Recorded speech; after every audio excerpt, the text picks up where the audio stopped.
Booyah, and it's time for the Game Sports Show. It is your host, David McCaig Jr., bringing you yet another special edition upload powered by the Game Entertainment and Media and sponsored by Little Caesars Pizza, in particular, Little Caesars Pizza in Sault Ste. Marie, Ontario. Now, getting to the special edition co-host joining here for tonight's upload, you know his voice. He is a general sports analyst here with the Game Entertainment and Media and the Game Sports Show. You hear him a lot on our top shelf editions as well as our special edition uploads. The one and only Alex Parr. Parr, how's it going, pal?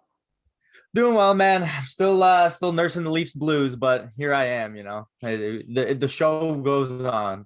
The show goes on, most certainly. Now, getting to our Little Caesar special edition guest. Now, this individual may not have heard our intros that I give, so as much as maybe Parr can attest to them, I'd like to really I'll go get a coffee. I'll be back. These intros are big. Yes, you may notice that I might be reading a little bit of notes because I am not a little dictionary. I did type out these notes for a reason because this individual does have a very impressive resume. So let's get into that special edition guest introduction. May I also suggest you get a Northern Superior beer while you're at it as well. Now, getting to that guest, he was born in Fort McMurray in the province of Alberta. He is a Prince George Cougars and Calgary Hitmen alum. While in the WHL, he was named the CHL First All-Star Team, CHL Goaltender of the Week, numerous times, CHL Goaltender of the Year, was a WHL All-Star, WHL Best Save Percentage, GAA, WHL Player of the Year, and WHL Top Goaltender.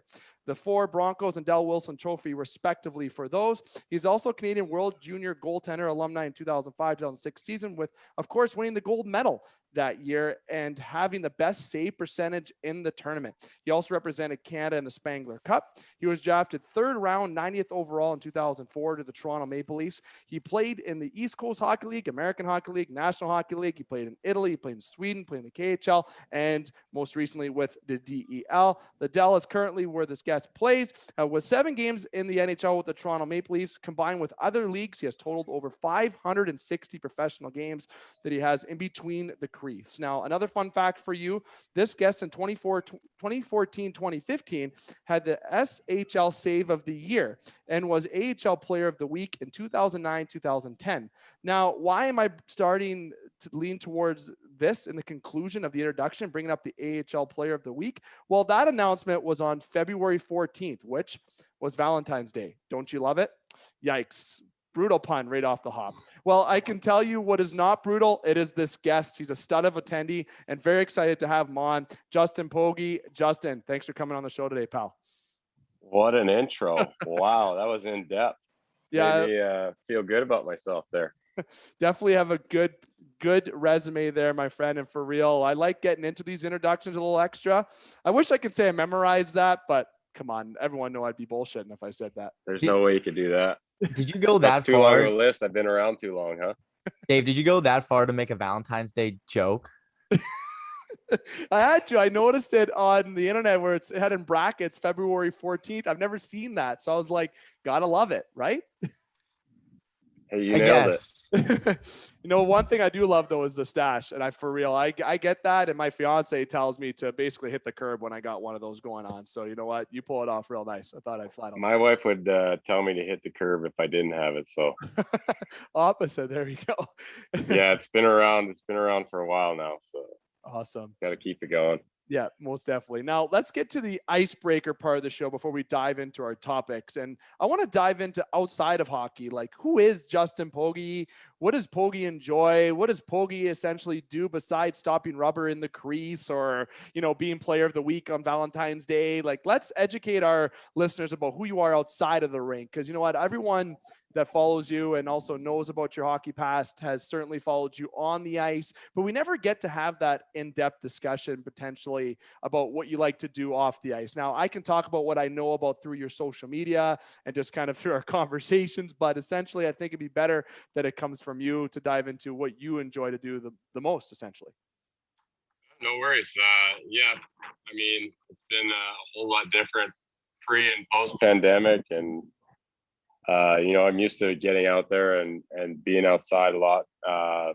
Love mountain biking. This year, actually, we got back. We had a shortened off season, only 10 weeks. So we actually bought a camping trailer, my family, and we took off for 6 weeks of that time, and spent it just tripping through the states up to Colorado, and doing a little mountain biking and hiking and stuff like that. Those are some of the things I love, and just cooking outside and just being outside and getting my kids used to the camping life. Yeah, it's definitely the big thing. Now, in here in Sault, Ontario, where the show is based, of course, and we have listeners outside of Sault Ste. Marie, but obviously we're really known for that camp life too. And I don't know, Alex, I know you enjoy kind of being outside in the country. You're out near St. Joe's Island yourself, so I know you got a good waterfront property that you're on. Myself, my parents had a big yard, and my fiance has a camp. In this area, it's big to go to camp, or I know a lot of people like to call it a cottage, a trailer, whatever you like to call it. I don't, Yeah. like whatever way it's like to be called, but it's certainly a different type of freedom, right? Like if you have your work, if you have your job, you're playing hockey, it's your escape from reality, right? You could turn your phone off. You can turn, unless it's Yeah. talking to you, Justin, on social media, maybe you can turn your phone off because I'm so important to talk to. Not just kidding. It's so great to be able to escape, right? And also with yourself being with family, those are priceless moments that you make outside of the rink. Now, here's the thing, Alex. Last year was such a shit show. Being over in Europe, we got there early, and then the season being delayed and delayed and delayed, and then shortened, and it's just the stresses of it all. And once we hit the road, it was so nice just to have our own schedule and pick where we wanted to be and when we wanted to leave. And it's a little bit more cushy than the way I grew up camping. I grew up in a tent, so I don't know if my son and daughter will ever know that, but it was a blast. Bought a truck to do it, so it was fun. It was my first time towing a big trailer, and I loved it. I'm built for the road, I think. I've been enough places. I lived out of a suitcase, so I'm used to traveling light. But you got to experience so much when you travel. I know we're going to dive into a lot. I know Alex, when he goes into the first official topic, we're going to dive into where you spent a good bulk of your career. And, I have friends that have played overseas, and they've even said, and some of them have played in the National Hockey League, saying that they've actually enjoyed the overseas a lot more because it's so much different. The scenery, the country, learning, adapting to a new society and culture. It's some friends that are big in the Italian league, like Matt D'Agostini, for example. He's a Sioux guy who is in the Sioux. We're basically like Little Italy, we like to call ourselves. Everyone has Italian. So, you have someone who is able to go see their family that they haven't met, their relatives, and just be a part of that culture that was a part of their background, right? And then he's in Switzerland now and transition from that. It's just all the experiences you get to have in Europe is fantastic. And Alex, I'll let you dive into the first topic. I think that's a perfect segue. Yeah, when you talk to other players that say, you can still make a career for yourself overseas, what kind of things do they mention? What kind of things drew you over there when you knew you still wanted to play? I think a lot of it was just wanting something different. I'd been in the American League for 6 years, and by the end of it, you're just a roster filling. You're just a number on a sheet of paper, and they don't really give a shit about you. When you're a prospect, yeah, but as soon as you get down the line and start aging a little bit, they don't give a shit. So, I mean, I'd had enough of it, and the lockout was coming. So I knew I wanted to play. I didn't want to be stuck playing in the coast the whole year and maybe not even playing and being pushed out. So I spoke to an agent over in Europe, and he set me up with a team in Italy that had a Canadian coach, a bunch of good imports, a bunch of guys that were getting pushed out of the DEL and down to Italy. So we had a fun squad. We lived in a little village in Ritten, Italy. I think the village name was Klobenstein. We had a little rink, and it was in the Alps, the Italian Alps, and it was different. That was our first experience. My wife and I went over there, first experience in Europe, and it was amazing. You could take a train ride to Venice in an hour and a half, and go to Rome and come back for practice. We have another day off, go back down, meet the family in Rome, and it's just such a different pace that you don't get. And then hockey is, you have your contract, and yeah, it can get hectic at times, but you don't have the GM wondering if you're going to get called up or not. Like you're at where you're at, and you take care of yourself, and you're more of as an import player in Europe, you kind of have to push yourself and thrive. And kind of, I don't know how to really put it. You got to look out for yourself a little bit more. So you're on your own schedule. If you want to do well and you want to put that extra work in, it's gonna show off. You're gonna jump up through leagues and stuff like that. But if you want to have vacation, you could do that for a few years and do that. But I've really enjoyed my time over in Europe, and I've been around a few countries now, and I've loved every different place for its own reasons. And yeah, I've really enjoyed my time over there, just being a different pace of life and coming back to North America. You miss it, and then you miss Europe. So I'm like itching to get back. Cappuccinos are better, and Oh yeah. beer's a little better. You said you had a lot of imports on that team. What sort of guys kind of helped you make that transition over to the European game?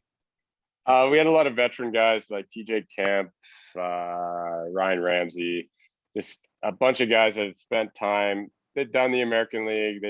They'd spent a few years in Germany, and they were kind of on their last hurrah playing in Italy. So we took what we could from them, but they really showed us how to experience Europe and really kind of submerge yourself in the culture and really take advantage of the time you're there, because it's not forever. So my wife and I have really tried to live like locals when we're there. And it's funny when you talk to people and say, you've been to this place, been to that place, but they've spent maybe a few days in one place, and we've lived 10 months in Italy. So when I talk to people about being in Italy, like I know what I'm talking about.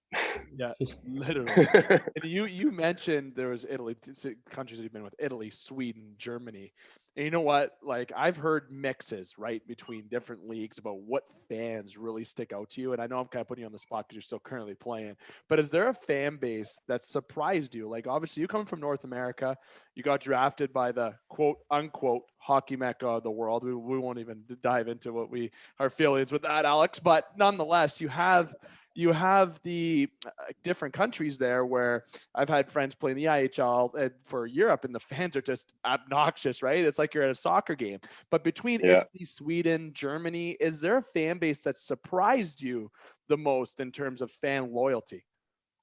I mean, there's definitely, every team has their support group or their local fan group, and they're all amazing. But my first experience playing in Berlin was absolutely mind blowing. I didn't know what to expect, playing the Mercedes-Benz Arena and playing against the top team Munich at home. My first experience, first game, and coming home with a win and the fireworks show and everyone's yelling at the top of their lungs, drums going. And I've experienced the drums and stuff before, but I mean, that was a whole other animal. And then look at the other end of the spectrum this year. My home rink was the biggest rink in the league, but we had 0 fans. So I mean, it was tough, tough contrast there. But I think Germany, they're hard on their players. They expect a good product and they expect you to do well. And not knocking any of the other leagues that I've been in, but I mean, German fans they're probably the most eccentric.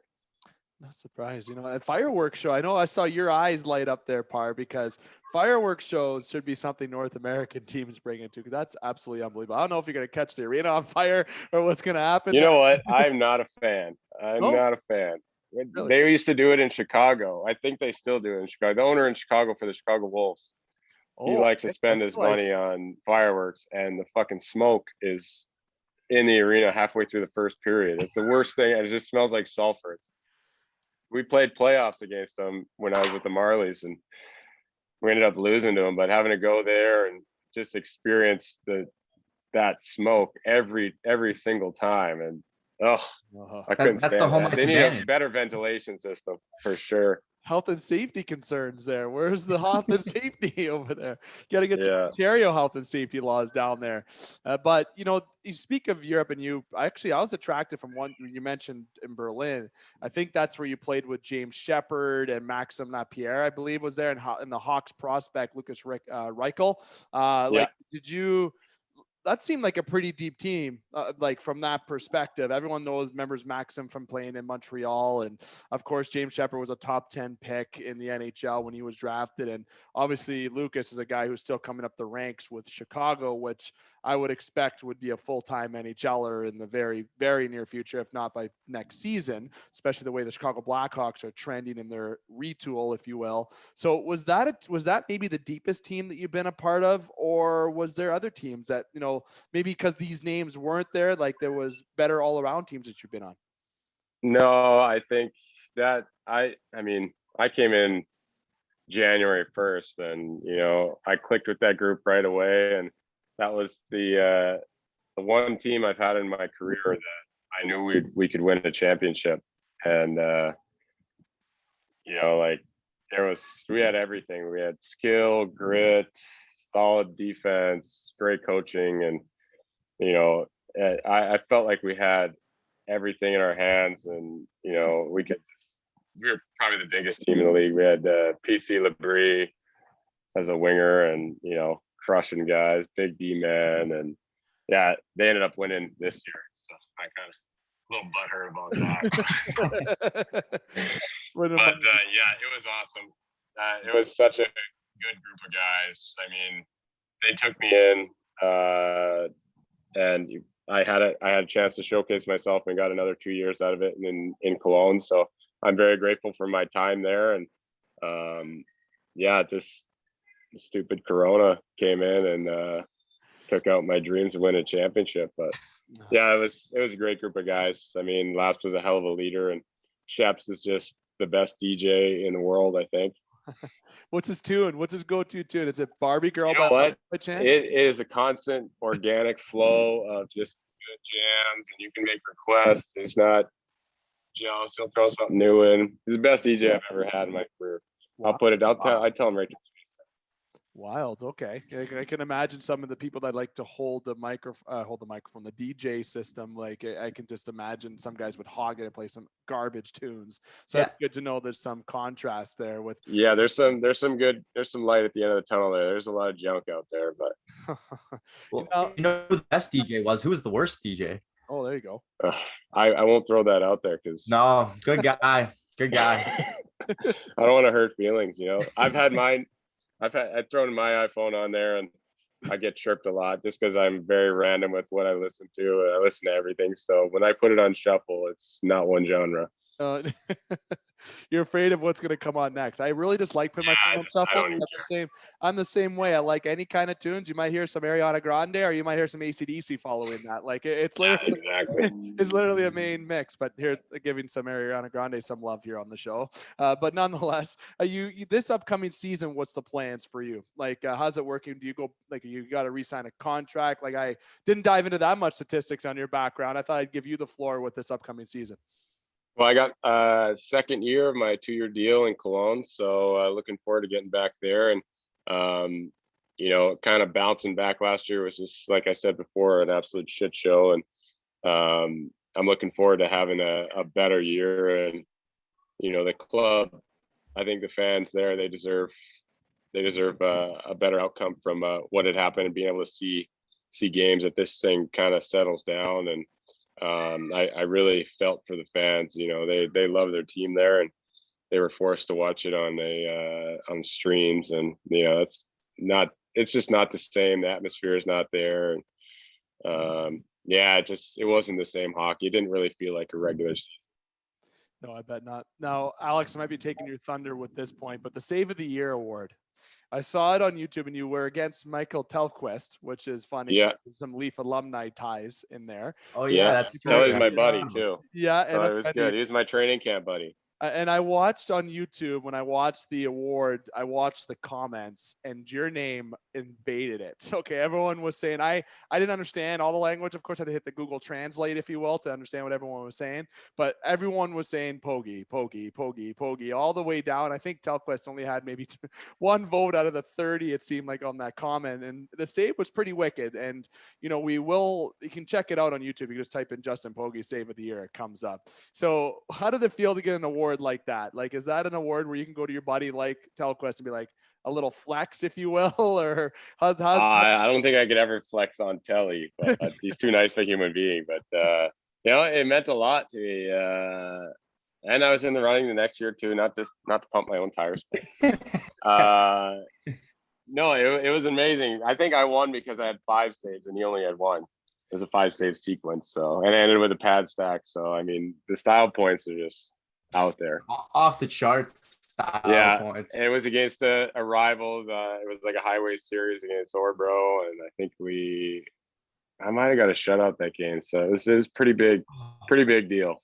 You get some good, and we're going to talk about you getting shutouts because I know you have a gold medal game where you have a shutouts. You're almost like Andrei Vasilevsky with these shutouts in some clinching games. But before we even get into that pad stack you were doing, I said Dominic Hasek was the first thing that came to mind when I saw you doing those pad stacks. Unorthodox. I loved it. It was entertaining.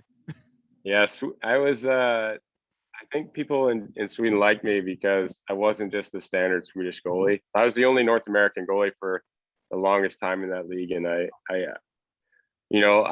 do pretty standard, but when it comes to having to make something work, I'll do it, and sometimes it works, sometimes it doesn't. But that one, the puck just kept getting farther and farther away from me. I kept shooting it back out to someone's stick, and I just had to roll around. But it stayed out, and we cleared it and won the game, so it was good. Awesome. Alex, I thought I'd give you maybe the last one if you want to touch on the nightlife in Europe, maybe. And I'm not talking about stories of the nightlife, just how different North America might be, but I'll give you the floor with that because I've already stole some of your thunder. Does the language barrier ever get you in trouble? Wherever it may be, because there's so many places that had so many different languages. Did you ever run into a situation that you're like, I didn't want to end up here? Yeah, I mean, sometimes Europeans don't get sarcasm. Oh, they take things literally, and then hockey players, that's pretty much our preferred language. Yep. So that'll get you in some dicey situations with some bouncers and stuff like that. But usually you have one of the other guys come smooth things over. Right. See, I feel like Germany would have a better night out life than any other of the countries you've been in. I've partying, I heard in Germany. Like, I know you've had time in the KHL, if I saw correctly there as well. And the stories heard about Russia mostly alludes to money not being paid. So we won't have to dive into that. But the nightlife in Germany just seems like, I've had some friends go there. It seems it's just unbelievable. Yeah, I guess I didn't get out too much because I had my son and we had just got there. But we tried going out one night in Germany, in Berlin, and Berlin's probably the craziest place you could go out in the world. I think you could do just about anything there, and you'd be walking at 9 a.m. around a park, and there's some bunker bar and some guy's stumbling out. All you hear is that he doesn't even know what day it is. But the guys told me stories about the clubs they used to go to, and I mean, I was kind of curious, but also a little nervous. I'm like, I don't think I even need to step foot in there. I one night where we almost got in, I was with a couple of the German guys and a couple of the imports, and we got past the first bouncer. It was like a vibe kind of club, and he is just before the pandemic was coming, so we were kind of nervous about it. We went out, and my buddy PC goes to take some hand sanitizer that's behind the bouncer thing, just to do the old pump thing. He thought it was public, and the second bouncer didn't like that, so we didn't even make it into the club just because of that. Why did he He didn't like our vibe. Oh. Feeling alcohol already before he's even in the door. Yeah, exactly. So that was my experience into a weird club that I didn't even get into. Berlin, I would love to go the trek up there. I can just imagine the night out life out there. I think the safest bet though is the Irish pub, because there's Irish pubs everywhere and they all serve Guinness. So I don't have to venture too much further than that. No. Now, speaking of international a little bit, we'll jump in a little bit to now international play. Now, this is where we'll get into a good deal of some of your memories where, North American sides, there's a lot of history here with yourself with, we've had guests say that Stanley Cup winners on the show even say, that representing your country, there's nothing better than that. No matter the stage, it's the most rewarding feeling, no matter what level, if it's a World Juniors, under 18s, the Olympics, the Spangler, whatever it may be. Sometimes that's better than winning the Stanley Cup. Now, that might be a cliche statement. Maybe when you compare the Stanley Cup to an Olympic gold or the Stanley Cup to a World Junior, I think those might be all on the same kind of level. And of course, you won a gold medal at the World Juniors, and you played in 2006, and it was you and Dubnyk in between the pipe for them. Great squad overall too. It had, of course, Dave Bolin, Chris Letang, of course, Johnny Taves, and you beat Russia 5-0, if I remember correctly. And that's where I was talking about the shutout, where I was kind of comparing you to Andrei Vasilevsky with getting shutouts in series clinching games. Can you talk about that experience with the World Juniors? I know there's a lot that we can kind of dive into here, but that must be just something that you will obviously never forget. Yeah, that definitely has been the highlight of my career. Playing in Vancouver was so special to me. I'd set my goals at the beginning of the season to give myself a chance to be on that team because it was in Canada, and that's where you want to play World Juniors, is in your home country. So I told myself before every game that you want to make World Juniors again. Let's go. And sure enough, by Christmas time I was there, and that the experience getting to the finals and just going through the round robin, I was nervous as hell. I was drinking Pepto-Bismol before every game and Pedialyte after, and they had to cut my pads down to make them legal, and I actually liked them a little bit better because they were smaller. But it was an amazing time, and being in the hotel with the guys, and I can't imagine what the group went through this year with being separated from the boys, only seeing it at the rink, and just being locked in a hotel room. I mean, we snuck out and went for sushi and stuff like that, like just stuff you do as dumb kids. And I felt for them, and but my experience was life altering, I guess. It was awesome. It was amazing. Winning, it just happened so fast though. You're out the next day. You're flying out the next day. You don't really let it sink in. But it was something else. That Molson Canadian that I had at the end of the night in the shower was pretty nice. It was worth it. Now, Alex, I know you're a big avid follower of the World Juniors, and I think you've said on numerous shows already this year that might be the only hockey you watch this year. Again, nothing we're going to dive into there with that for reasons, but you have... That's for my therapist to deal with. He played with great players there. Obviously, Craig Hartsburg was a part of the coaching staff there, of course, and he's a casual analyst on our show, much maybe people may forget that Hartsy is on our roster with the Game Sports Show. That's my little flex for the day. But Alex, there's obviously a lot that we could dive into, and I'll transition to you here with a topic you want to discuss with the World Juniors.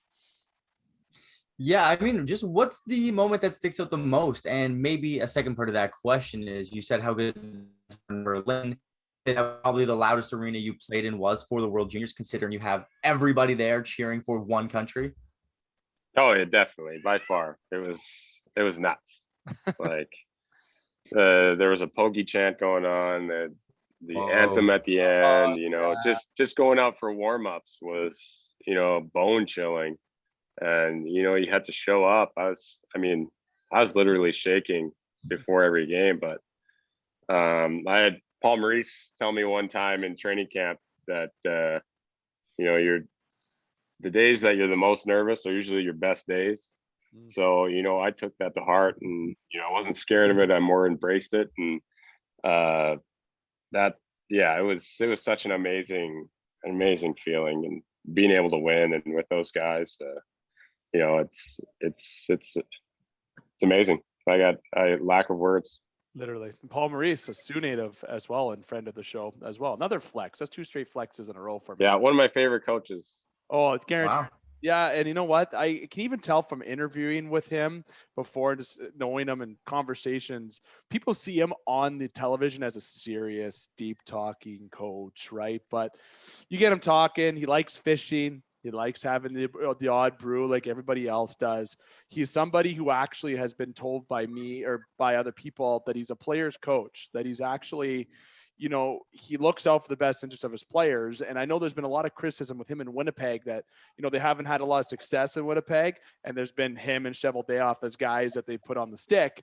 But really, it's not them because they have a great coach there. And to hear the words that he said to you there, it's some of those words that stick with you. And that sounds like something Paul would certainly do. Yeah, he's an awesome guy. Loves motorcycles. I love motorcycles too. And I remember he also told me that doesn't matter. Motorcycles are kind of like guns. Doesn't matter what caliber it is. If you hold it up your head, you're gonna die. So be careful. Wow, that's a good point too. So I took that to heart. Yeah, I had him in Toronto, and he was nothing but professional, and helped me out quite a bit. And I don't think I think I would have had a lot more time with him. But the GM involved wasn't having it. So and I know we're going to dive into definitely talking about Toronto a little bit, but the one thing I wanted to bring up with the World Juniors is there's actually two minor points, to one bigger point that was more lead towards now that we can kind of relate to. And I'll go to that first. It's obviously on a bit more of a tragic note. Luc Bourdon was obviously somebody who's no longer with us. He's a teammate of yours, and there's certainly no doubt in the success that he would have had in the National Hockey League just because of the way defenseman that he was. So, the kind of leads to this point where, of course, that's a situation that's really difficult to talk about. But have you kept touch with guys since on that team? And the second part of the question was, I was going to go towards Jonathan Toews, where the next year he was a shootout king, where he scored back-to-back shootouts. So I know that he didn't do it that year with you, but I'm sure in practice, you guys practice shootouts a good deal. Was he that good in shootouts then? So that's my two-part question, two different avenues. So you go whichever way you want to go with those questions. Yeah, it's tough to keep track of everyone, but I've played on teams with Kyle Chipchura quite a bit, and we go back and forth every once in a while. But I've been on several different teams with him, so we've been around each other our whole careers. He's retired now, but yeah, I talk to him every once in a while. But other than that, people live their own lives, they separate, and I'm happy the way things worked out for everybody. And on the second part of the question, yeah, Toews could score at will on me. I'm glad we didn't have to go to shootouts. And he'd get me low blocker every time. I'd be so pissed off in practice. I think I broke a couple sticks. That's when I was into breaking sticks. Yep. But yeah, he still had a cage on. I think he was 16. So young. He was a stud, and you could just tell he was good. Yeah. And so surprised that, there could have been, if you do a redraft, that he did go at one of the top picks, but he went in the right spot. But Chicago, the fit there for him, he's turned into such a strong scorer, two-way center. Like the way he was in the World Juniors is the way he turned out to be in the National Hockey League when you think. Yeah, he's the perfect player, really. Literally. He's the guy that you want on your team because he's not just out there for points. He's there to play both ends of the rink. And we used to call him Captain Serious or Hazy. Why are you so mad? Chip and I, why are you so mad? Why are you so pissed? Look how pissed he is. You know how good of a leader you are is when Sidney Crosby comes up to you and asks you if it's okay if he has the C over you in the Olympics. I remember when that was a story. I believe it might have been in 2010. It might have been in the 2014 as well. Either way, whatever one it might have been. I know listeners are probably going to correct me in the bottom of the comment section. That's totally fine. But either way, when you got Crosby, arguably still, I know people got McDavid as the best player in the world, but the way Crosby had his effect on the game and he changed Pittsburgh, still the best player in my eyes in the National Hockey League. When you have him coming up to you and saying, "Are you sure I can have the C?" then you know that that's somebody who has strong leadership. Oh yeah, and is a good hockey player. But yeah, he's an awesome guy. Yeah, can't say much enough about him. Now, we did dive into the World Juniors there a little bit. You won a gold medal, which is certainly wicked. But even within that time, you were drafted. And I'm going to transition to Alex about our famous topic that we get into is the draft story. So, Alex. Yeah, basically, we ask everybody that comes on. Normally, most people have some weird interview story or how this thing went wrong and this team didn't seem interested but ended up taking them. When you think back to the draft, what story kind of sticks out in your memory? Toronto media not being able to contact me, or even Toronto being able to contact me the day of the draft. What happened? And how not? Doesn't your agent have to take care of all that stuff? Yeah, well, like, to be honest, I didn't think I was going to go the first day, so Oh, I didn't want to be that guy at the end of the day just bummed and going the second day. So I knew it was going on. It was a long time ago, so we still had dial up at our house. So I thought that TSN was supposed to show the whole first round or the whole first day uh, on TV, but they only showed the first round. And so I was checking my computer intermittently, and then I saw that my buddy Jeff Glass got signed 89th, and I was like, "Oh, sweet! I'm so pumped for him." You know, he gave me advice going into the World Juniors the year before, yep. and or I guess the year after. But yeah, he was such a nice guy to me. I got to know him at the combine and everything, and I was really happy for him. And then my dial up cuts out. Oh, you're getting a phone call, it says on the screen. Okay, so I better answer it. It's my agent Donnie Meehan saying that you're going to be a Toronto Maple Leaf. And you know, I kind of came out of left field. I didn't have any interviews with Toronto, and well, at the combine I did, but nothing after. I thought I was going to go to Nashville because I went to dinner with the guy twice, scouted Nashville, and you know, had a really good rapport, and would love to be there. I would love, you know, I loved it in Toronto, but I would love to be in Nashville. I mean, they got a good thing going, and you know, I could have come up with Pekka and learned a little bit from him. maybe some of his style would have rubbed off on me, but yeah, and I was actually working at the yacht club. I was being a bar back at a yacht club party. I used to be the dock boy to fill up fuel, but they brought me in. They called me up to the bar to open up beers for people. I was 18, and so I, you know, stopped by the storeroom. Mom was working, and told her that I got drafted. And then I was like, "Well, I'm off to work." And go to work, and you know, I didn't have a cell phone, so uh, no one knew how to contact me or anything, and I just yeah, didn't find out till the next day that everyone was looking for me. Did my Went to work, and then actually bought a bottle of champagne underage at the liquor store and went out underage with my buddies. So it was fun. not condoning underage drinking, but No. you know, you're 18. Yeah, no, everyone has done it. Everyone would do it. I listen to you. Even when you sign and play junior hockey locally in the city, I know there's a lot of times for my friends you get signed, but it's not even the NHL draft. It's different. Everyone has a reason to celebrate, and it's kind of, you got to pop bottles when you have excuses, and that's a good excuse to pop bottles.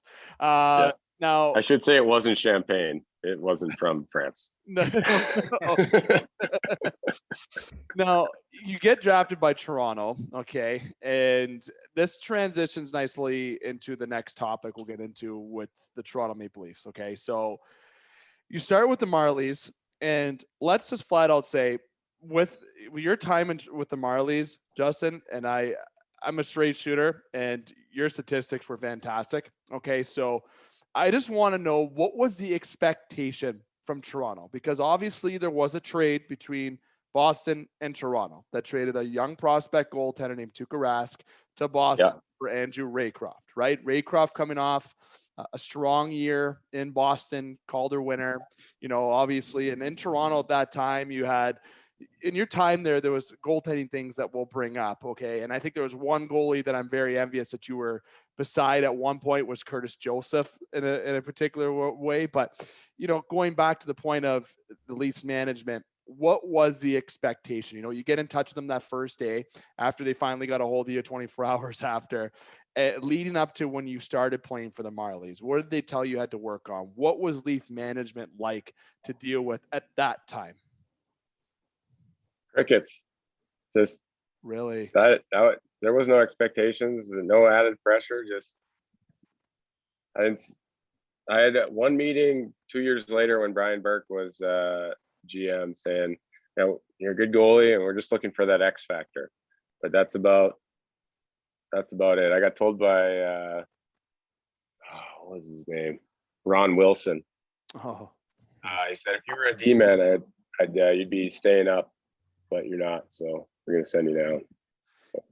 I've heard stories about Ron Wilson from players that have played with him. Okay, some Toronto guys, and you can check out previous editions, listeners, if you want to tune into my previous Toronto guests. But the stories aren't the most positive, and if Ron Wilson listens, I really don't care. I'll flat out say it that it wasn't my favorite Leaf coach when he was there. Arguably my favorite was Paul Maurice because he's from the Sioux, so that was my favorite one at the time. And Pat Quinn, everyone remembers Pat Quinn. So those my times in Toronto that I watched growing up, and myself and Alex, if you haven't realized now, Justin, we are Leaf fans outside of being show hosts, putting our host hat off. We are Leaf fans, so we are suckers for pain. We like to call ourselves. And the time in Toronto for when you were there, and I'm going to flat out say they did not develop you properly. You deserved to be there. And you may not want to hear that because that's in the past. We're moving forward 100%. It's way in the past, but yeah, it is. If today, the way they run teams now, I feel like there's a lot better chance I would have been up for at least more than 7 games, but that Ron Wilson, I mean, so I got called up the day before because they traded for Martin Gerber at the end of the year just to take the salary from Ottawa to help him out, which I don't know why you would do that with a rival. And so he'd shot the puck at a friend of mine, the ref, Steve Kazari. And so he'd shot the puck at him and got kicked out. So he got a gross misconduct. So they called me up the next day to Buffalo to back up Cujo. Cujo's not playing well, gets pulled. I think after the first, I go in, play well. That's probably my 3rd or 4th time playing Buffalo. Yeah. Played Buffalo a lot. Yeah. Played Ryan Miller a lot. Oh, that's tough. That's tough. And he's an idol of mine. I skate with him right before he retired. I skate with him every summer here, and I absolutely love that guy. He's the nicest human being around. I played against him a lot, and so the next day we're playing at home against Boston, and there's nothing said to me after the game. Nothing the next morning before pregame skate. After pregame skate, when I'm eating my pregame meal, he goes, "Folks, you're in tonight. Don't fuck it up." That's his pregame speech to me. Oh my God. Good old Ron Wilson. Where is he coaching now? Yeah, that makes sense. Yeah. Even though and then Mark Recchi scored a hat trick on me. So, and then I got pulled and never saw another game. See, and I know your first game going to that was against Atlanta. You were called up, I think it was the first time you were called up, you didn't play, if that's true. I think you called up. Yeah, I got called up to San Jose. I had to take a midnight flight, drive with the assistant GM from Rockford to Chicago, and then fly to San Francisco, take a taxi to San Jose, and it was a shit show the night before. Yeah. And pregame skate was, well, if Paul Maurice pulls me aside, so he's like, "I want you to watch the power play and stuff like this, because if Vesta's not ready, you're gonna play, but if he's not, you're gonna back up." And I'd already got told before pregame skate by just the team manager saying, "Folks, here's your flights after." So I told Paul Maurice that. I'm like, "Paul, I already got my flights back for after the game, or for after I fly out at like 2:00. And he just turns around, takes the other way up the elevator, and he was pissed. But yeah, so that was my first call up. And then I got called up the night before in Atlanta, and got to play with a lot of my friends who were in the lineup, and Cujo was the backup for my first game. So I was, it was huge, and we ended up winning. Played Kovalchuk. Kovalchuk hasn't scored on me in my career, and I've played against him 3 times. So, just saying. Big it's an accomplishment for me. Was he on that team, I think, or was he in Ottawa by then? I can't recall. I think he was in Ottawa. I've got one game against Heater in preseason, and he didn't score on me. So, and a charity game, he didn't score either. So. Not a big deal. Great guy though. Great individual. He has the best meme Twitter page ever. Yes, he does, and I bet he just totally lives with it, rolls with it, because he is awesome. Nothing bothers that guy. I mean, the shit that he's went through. I mean, he's a hell of a human being and a very strong person. See, Alex, I know this. I think you're going to go to this too. Is that Justin's statistics in the AHL and the way they came up in Toronto? I have said all the time, and I always said this in my discussions with my friends. I was always talking hockey. Pogge needs to be up. I loved, and I'm talking like a little elementary school crush here for a second, but I was a fan of you growing up, Justin, and I was so excited when Toronto had you when you were in the World Juniors. And I knew from the start, and there's obviously two different types of Leaf fans. Okay, the ones that are obnoxious and the ones that are realist. I consider myself an Alex realist because we know the background a bit now, which is certainly great. But even before, like, you can see it. Anyone that has two eyes and an asshole can see that individuals like yourself, Luke Shen is another guy I'll throw out that had development kind of errors, and not because you were playing incorrectly or because of whatever. It was because you didn't get the opportunity that you deserved, right? And that's where, yeah, we're not going to go into the whole past of it, but and Alex, I won't take too much more from you here. Like I have this whole show with a lot of different things, but in Toronto, it's a tough area to play. And maybe, if Ron Wilson wasn't the head of the helm, there's all that what if factors, right? But again, we can't go back to that, but it would have been so much different, and you would have had if you had a different chance, it would have been so much better for yourself. But Alex.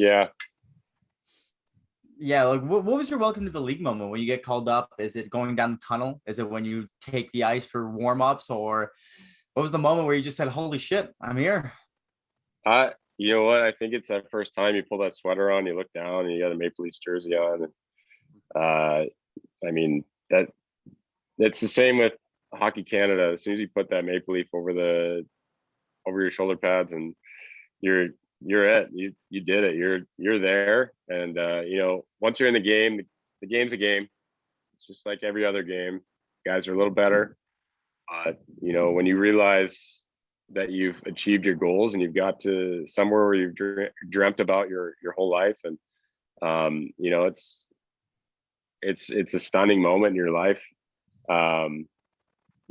It's an amazing feeling when you're there, and then it's everything else just being used to it. And I felt like I'm grateful for the chance that I got to play in the NHL, and got to play for the Toronto Maple Leafs, got to play in their Canada Center. I don't know what the fuck it's called now, but I'm very grateful for my opportunity. Do I wish I would have got a better crack at it? Yeah, I wish I would have got to practice with the team and actually got a feel for the NHL. But I was called up and sent back down the next day. And that's just life. And then after that, it was the same everywhere else. Called up. You were saying earlier too that the media wasn't able to get a hold of you. Once they got a hold of you, I bet they didn't let go. No, it's wild, but yeah, I didn't mind being asked questions, but I don't think I was the most interesting person to talk about. I didn't have any negative feedback. I was just happy to be there. So, have you played with the Leafs before Twitter and before everybody had an opinion that they could broadcast? Yeah, you know what? All we had was the newspapers, and I didn't look at anything but the Sunshine Girl in the newspaper. So I'd walk in, Brad Harrison, he was our equipment manager. I think he's in Edmonton now, and great individual. And I go, "How's the day looking?" And he'd put it open. It's a good day today. All right, let's go. And that's about the extent. I would never read any articles. It wasn't worth your mental health to go and all that. And now it's multiplied a million times over with Instagram and Twitter and all these internet feeds, and people sometimes don't know what they're talking about, or they do know what they're talking about, and sometimes they're wrong. But I'm glad that I missed that. I'm glad it was a little anonymous sometimes, because when I would go out in Toronto, I wouldn't say I was who I was, or I work construction, or just do something like that. Unless I was trying to get in somewhere. But I didn't really go to many clubs. I went to my spots, which are closed now. So were there any guys on the team that would religiously go to the newspaper and want to see what people were saying about them? Or was it kind of right across the board? Everybody was like, no, it's bad. No, I think some people get in there, and then, you could see them mentally thinking about their game and stuff like that.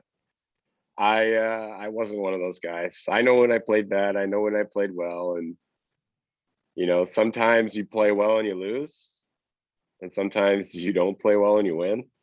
and you could be the hero or the villain every time. And personally, I know when I fuck up, and I know when I do well. So I'm honest with myself, and I think that's the most important thing for young hockey players is be honest with yourself and work hard. And if you think that you're playing well and maybe you're making some mistakes, but if you're putting in the work, then usually you're right. Yeah, and like I was even saying, it's still it even upsets me. I you have obviously are very mature about it, which is great to see. And flat out, what I wanted to say before was the Leafs treated you like shit, and it's bullshit that they did. And I know you won't admit that, maybe as blunt as I have there, but what they did was dumb, and it upsets me still because of the talent. And you still are. You look at the resume that you've done, right? Everything worked out, but again, it's still very frustrating, especially if you're a fan of the team, to see what could have been. But now, obviously, even outside of Toronto, you were moved to the Ducks and to the Hurricanes, right? And you ultimately signed in 2011 with the Arizona Coyotes in free agency. After you were done with the Yotes, when you're in the AHL, you already touched on this. You moved over to Europe. Of course, you found out that, all right, this is where, I don't want to bounce around in the American Hockey League or the East Coast League or have this basically bullshit happen where you should have been up, but you weren't. And you go overseas and you had the experiences you've had, which was fantastic. So out of all that, after Toronto, was there maybe an opportunity that you thought, okay, this is my second kick, or did you find that it was the same each place that you went to, basically? Well, when I went over to Italy, I had a 5-year plan set up that by the 5th year, I either wanted to be in the KHL or back in North America. And, I had to start from the bottom. I didn't have that many NHL games, and it was a lockout. So I started in Italy. Then the next year, I knew I wanted to play in a league that I can kind of filter down after time. So Sweden's one of the best leagues over there, and not knocking Germany at all, but Sweden's, you could just tell by the amount of players they have in the NHL right now. They're putting out good product, and they're playing the right way. And as a goalie, they play the right way. So, it helps your stats. And so I went there, second league, and then moved up down the highway a little bit to Karlstad. And I had 2 solid years there. And I thought that, I was the second in save percentage and goals against average for 2 years in a row. And I thought, well, maybe I'll get my shot. There's spots open. And I think I had the Toronto bug over my head, or it was just tainted. So I never ever got a chance to come back, and I had the numbers, but I did get to go to Russia, so I did fulfill my goal. It wasn't the greatest experience, but it was a life experience. Talk about getting paid and stuff like that. It's true. Yeah. You don't get paid unless you're on the good clubs. Yep. But I ended up getting all my money 3 years later, so I'm happy about that. But I thought that there's a chance I could get back and at least get a tryout, but nothing, just crickets. It's so mind-boggling to me. My friends and I still talk about that situation in Toronto where with yourself and Luke Schenn, those are 2 players that we talk about all the time, that it's always you and Schenn that we talk about. And I believe Ron Wilson was there with Luke Schenn too, if I remember correctly. Oh yeah. I think that is the recipe that filled that disaster. I know Paul Maurice was a part of it there, but you were in your development stages at that time. I think he's in a little bit different of a boat because he was there, but he wasn't getting the chance to play the way that he should have been utilized. And he was a great kid. I remember I got along with him right away. Yeah. Western guy.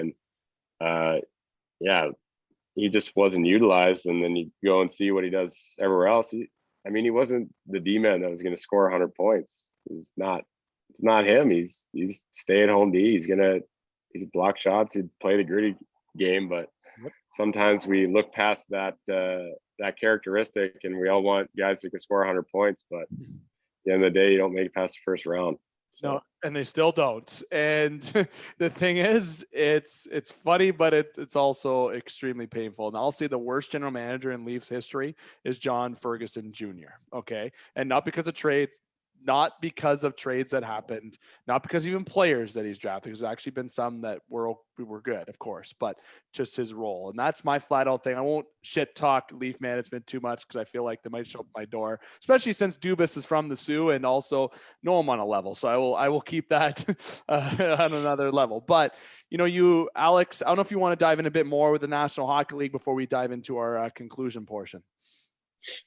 No, I think we touched about every basis we could have. Dave, I hope you're feeling a little bit better. I hope you got something off your chest there. Definitely sounded like it came from the heart when you were saying it. So, I wanted to make sure I said the right thing, so I kind of stuttered just a tad. And the right thing was I should have just been blunt, like I said that I was, where I should have just said that they treat him like shit. And I'm glad that he came on the show and I was able to tell him that to his face. So yeah, you know what? I'm pretending Justin isn't here, and I'm saying that yes, I'm happy I did get that off my chest. But now that knowing that Justin is still here in this conversation, is there anything before we get to our conclusion / bonus questions, which is another fun topic we get into before we wrap up? Is there anything you want to dive into with the NHL, AHL that we may have missed?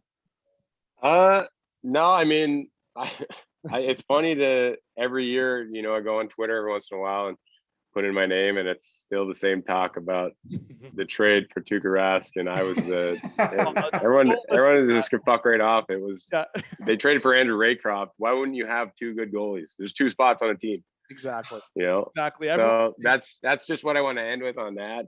I'm very grateful for Toronto organization for having me and giving me a chance to live out my dream. I wish it was longer, yes. But that's all I want to end with, and it's hilarious. People still talk about it. And you know what? Two quick things with that. It's very great with respect to Toronto. You're not shit talking them. I'm the one who's shit talking them a little bit, of course. And that trade, it had nothing to do with having Justin Pogge and putting all the onus on you. They thought they were getting a good goaltender in Raycroft. It didn't work out. It worked out the other way. People don't think and use their head sometimes. So it would have been great if it was a perfect world that Raycroft worked out the way he should and that Justin was developed the right way that he should have had the chance they should have had. Then they would have had the tandem that was the best of all time. But it didn't happen that way, and that ultimately it worked out for you in the end. If they didn't trade all their first round picks for Brian Leach, Brian Leach, maybe I wouldn't have been the first overall pick. They could have picked someone. Phil Kessel, whatever it may be, right? Oh man, we can talk for days. We could talk for days. But now, getting to our conclusion and the wrap up the show, of course, the tradition that we do, Justin, is we have a bonus question where it can go both ways. We ask you a question, and it's usually a one-word answer, but we've had guests that have dived into stories about it. One particular longest story is 27 minutes long, so I'm not expecting you to break that record yet. I've timed it. Yeah, 27 minutes long was one bonus question. I won't throw that guy under the bus because I know he listens routinely. Great guest, though, and I know I'm going to get a message for that afterwards. But nonetheless, the topics that myself and Alex bring up, it's just a random question, and you can answer it. So firstly, and I will go first because usually everyone thinks Brendan Brooks, who's the usual co-host with myself and Alex as well, that he has the better question. That breaks my heart that people say that. But I'm going to let Alex go last because I like going first. So with your time playing to date, giving you two options to go with here, what shooter do you fear the most, or did you fear the most? Out of all the players I've played against on my team, or anything, just in general? In general. Kind of like Taves earlier. Yeah, I mean, Taves was pretty scary. But Matt Sundin could score at will on me. Oh, okay. I love that name. I love hearing that name. Oh, bless that man's soul. Yeah. Yeah, you know what? I'm grateful because I got to play with or just be in training camp with some absolute legends, Yeah. Ed Balfour, I was in training camp with. I actually trained with him in the summer. Ed the Eagle, like unbelievable. And then I had Curtis Joseph. My first training camp was absolutely hilarious. Jason Allison, we had Matt Sundin, Darcy Tucker, oh god, Brian Marchment, Aki Berg was there, Nick Chapov, just some absolute beauties. Hal Gill I played with. Who else was there? And it wasn't. Oh man, I'm at the trying to think. He's from St. Louis. I can't. Jamal Mayers. Well, I actually got a story about Jammer. Oh, shoot. Go ahead if you want to. So it's my first time parking at the ACC, and at that time so I'd been called up. I bought a brand new, at the time, 2008 Nissan Xterra. Nothing compared to what the other guys are driving. So I park underground, the Air Canada Center, one of the farthest parking spots away from the door, because I'm like, okay, I'm not gonna park front row. No, I'm a rookie. You don't want to make that mistake. I go in there and I'm early, so I'm working out and stuff like that. And I think I'm getting a little like tape on my knee or something like that, or just doing something, and just hanging out in the medical room. And Jammer comes in. Who the fuck drives a Nissan Xterra? I go. He's like, you think it's a good idea just to park in the biggest spot?